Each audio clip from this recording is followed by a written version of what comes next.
So everybody's talking about the rise of China and how they are now going to be the new superpower and how they're going to be taking over the world and how nobody can stop it. But that's not true, is it? In fact, the Chinese system is definitely not stable, and in this video, we're going to explain some of the main reasons. Let's go with 5. Well, firstly, when you artificially prop up your economy without sorting out your social issues, well, you have to deal with problems such as the aging population, and of course, youth unemployment, and most importantly, the gender gap. Oh, what is the gender gap? Well, there are currently 110 men to every 100 women in China. That's not a good sign. So let's focus on the top 5 main reasons that's actually completely exposing China's plastic economy. Artificial. It's not real. The stability is not real. Authoritarianism doesn't work. You can bring corporatism and big government and big business. It doesn't fix your problems.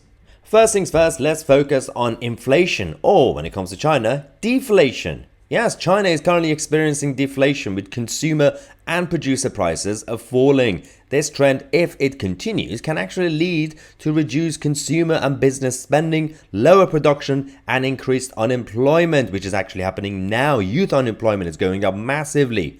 So, this is why the country's already high debt burden is getting much worse. The second issue is the real estate problem. Property market is going down. Of course, it continues to be a major issue. Property accounts for a significant portion of China's GDP, let's not forget, and of course, household wealth.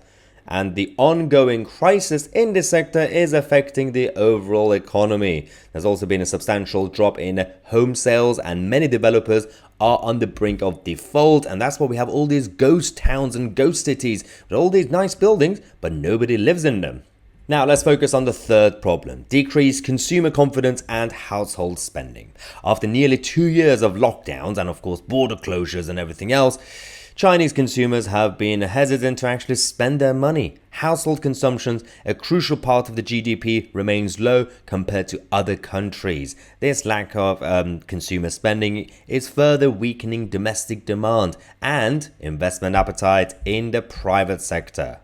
But everything goes back to President Xi. Yes, he is number 4, the 4th problem in China. The shift in economic policy under his leadership. Now, his administration has actually concentrated power and shifted economic policy focus, emphasizing stability and common prosperity. This actually has led to reduced influence of experts in economic decision making, and actually what it done is increased government intervention in private sector activities, potentially obviously stifling innovation and efficiency. Basically, if you think things are bad in the Western world with corporatism, big government, it's much worse in China because every major company has to be linked to the Chinese Communist Party. And finally, the 5th obvious problem: the challenges in China when it comes to the foreign direct investment, the old FDI. Many companies across the world have decided to leave China. There's been obviously a notable decrease in foreign direct investment in China, with foreign firms pulling out more money than they are investing. This trend is partly obviously due to geopolitical tensions and uncertainty, including obviously issues with Taiwan, but other things as well, including human rights.